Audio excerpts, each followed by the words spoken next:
புதுச்சேரி சட்டப்பேரவை பட்ஜெட் கூட்டத்தொடரின் போது துணைநிலை ஆளுநர் உரைக்கு எதிர்ப்பு தெரிவித்து எதிர்க்கட்சியினர் வெளிநடப்பு செய்தனர். புதுச்சேரியில் பரபரப்பான அரசியல் சூழலில் சட்டப்பேரவையின் பட்ஜெட் கூட்டத்தொடர் தொடங்கியது.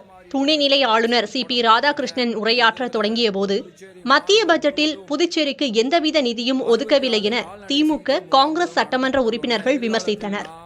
அப்போது தான் பேசி முடித்த பிறகு பதில் கூறுங்கள் என துணைநிலை ஆளுநர் கூறினார். உண்மைதான், நீங்கள் சொல்றது அத்தனை உண்மைதான் வைத்துக் கொண்டாலும் நீங்கள் நான் என்ன சொல்ல போகிறேன் என்பதை முழுமையாக வாங்கி கொண்டு அதற்கு பிறகு பதில் வைத்தால் அது ஜனநாயகமாக இருக்கும்.